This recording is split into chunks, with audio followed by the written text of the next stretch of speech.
Julie Duell and you're watching Spotlight on Sparks. Today I have two guests with me and we're in a very small studio, but we are 6 feet apart so that we can maintain the social distancing. Everybody has their masks on in here with the camera team and everything. So I wanted to let you know that we are doing things safely. And my first guest today is Jeff Kronk. He's the CFO of City of Sparks. And Jeff, what about the CARES Act? I know we recently got just over $19 million, but I wanted to ask you a little bit about the background of the CARES Act.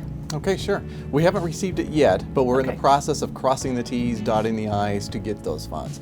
But essentially, the CARES Act, if you remember, was passed by Congress, signed into law by the President on March 27th of this year, 2020, and it was a $2.2 trillion package. It was very all-encompassing. So we got a very small portion of that, in that $150 billion was allocated from that act to the states throughout the nation and the local governments and counties to offset and mitigate the effects of the COVID-19 pandemic, whether it be social, mental health, financial, all kinds of different issues. So of that $150 billion, the state of Nevada was allocated $1.25 billion. So the way that funnels down is by population. Ultimately, Sparks got our share, if you will, or our allotment of $19.2 million. I wanted to ask you, because there's very specific ways that we can use this money and ways that we cannot use this money. Can you explain that, please? Yes, absolutely. There's really three criteria that the Fed's laid out that we have to comply with. One is pretty straightforward, and that has to be necessary in order to meet or mitigate the effects of the COVID-19 pandemic. So necessary being defined as the spending organization. So we have a lot of flexibility as a city to determine what's necessary, but it has to be necessary. The second one is just the time period. It has to be spent between March 1st, 2020 and December 30th, 2020. Not the 31st, not the end of the year. It's a little strange, but it's December 30th, 2020. Any funds that aren't spent by then have to be returned to the federal treasury. The third thing is that it can't be within our current budget.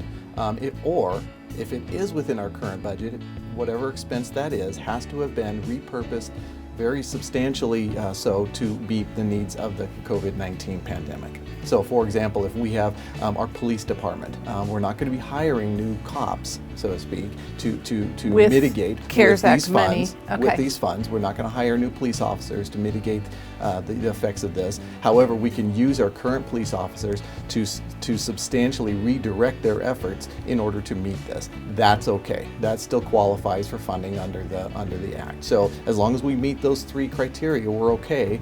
The fourth area, though, is sort of on a negative. It says that you can't replenish any lost revenues. So those are the four criteria. As long as we're meeting the three that we have to meet, and then also not filling any lost revenues, we're okay. Okay, so we talked a little bit too, a little prior to this, about it can't be something that wasn't in our budget, but we can pay ourselves back for things that we have used as expenses during the COVID-19 pandemic. Yeah, so actually we have two categories, if you will. So we have expenses that fell outside of our budget, without a doubt.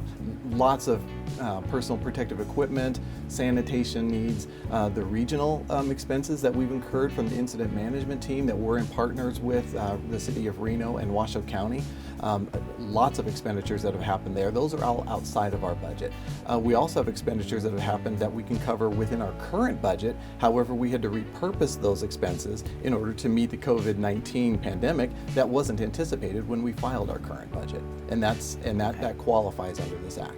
Okay, so at a recent Sparks City Council meeting, our City Council was kind of given some ideas on how we might want to spend that money, not only to help us, but to help businesses and maybe renters in the City of Sparks. So can you tell me a little bit about those buckets and what the council decided? Yeah, and that's really what we asked the council to do, was to give us a conceptual bucket list of, if you will, of uses that we could do. We didn't talk about dollars because we wanted some flexibility since this pandemic is so fluid, but we wanted the flexibility to work with our regional partners to find out the most effective and cost efficient and fastest way we can get those funds released into the community, as well as to paying us back. So some of the buckets, if you will, that we talked about and the council gave us direction to use these funds are, if I can kind of group them into two different categories. One is to kind of pay ourselves back. We've incurred millions of dollars. We as the City of Sparks have incurred millions of dollars in response to this pandemic. So we need to keep our ship right in order to keep serving the citizens. That's kind of one overall bucket, if you will. The other category is that we wanted to spend some into the community, and like you had mentioned, direct assistance to whether it's rental or eviction mitigation, to kind of prevent eviction happening, or helping the homeless with social distancing needs. Just a host of different things that might happen from within the community, or even business assistance. Many businesses have been hit hard by this pandemic. So those are the kind of categories that we ask council for direction, if you will, on what they were comfortable for us to spend these funds on. But at the end of the day, we wanted also some flexibility that the city manager and his team can work with our regional partners and stakeholders to make these funds work as efficiently and most effectively as possible. So I know the big question that I see on social media is, okay, when? So, and how? So if I'm a business, if I'm a renter, if I think that I need assistance, what's the process for me to go out and say, hey, I really need some of these funds, how do I get them? Yeah, unfortunately, I don't have any details for you right now. Those are coming up in the next couple of weeks, but things are gonna move fast. So our most recent council meeting that we just got direction, that was a key step for us, in that we have to get approval from them to move forward.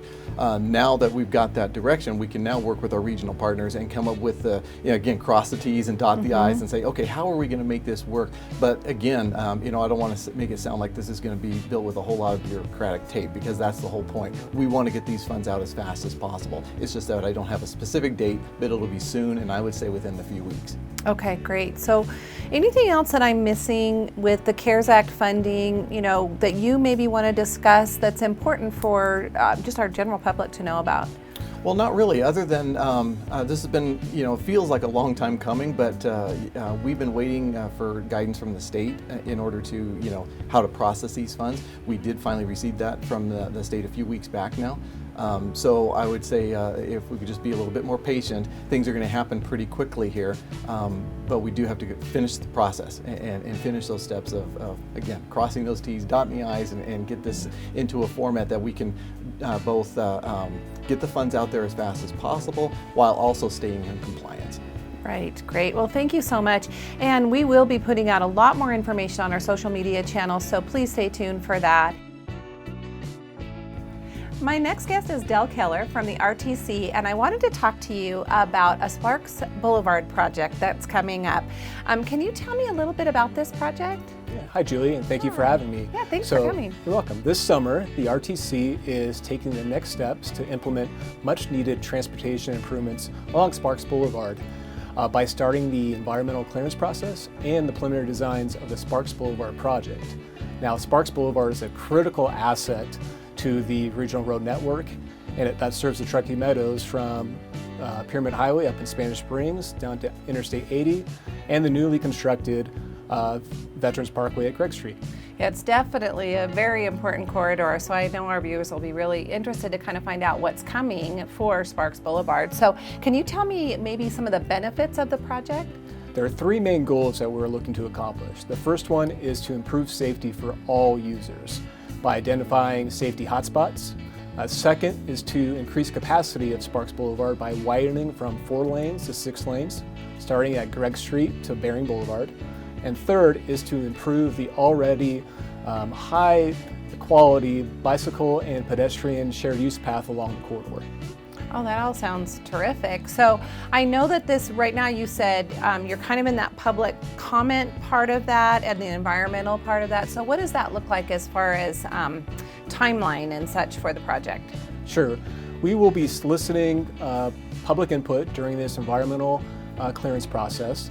Starting in 2021, we're going to invite the public to hear more about the project and provide input about the proposed improvements. Kind of what they'd like to see and the things that are important to them. Right, and this is not the first time that they've seen this project. In 2015, we did a study about Sparks Blvd, and now we're taking the next steps to look to start a construction project as early as 2023. That's what I was just going to ask you, what the timeline of the project is. So yeah, the timeline is we're still a couple years out. So this year in 2021, we'll finish the environmental process and start to our final design, and we'll have a first phase of construction starting in 2023. This project represents roughly about an $80 million investment made possible by fuel tax revenue. Oh, great. Okay, well, thank you so much for that. I appreciate it. Is there going to be anything that's going to affect traffic flow or anything in the next little while during the first part of this phase? There will be, but it's going to be very minor. Okay. There'll be, starting on August 3rd, there'll be periodic nighttime lane closures for exploratory work underneath our roadway in preparation of this future construction project. Great. Anything else you want to say about the project? Just continue to practice patience, and as our cones and the construction is all over our trekking meadows. So thank you for having me.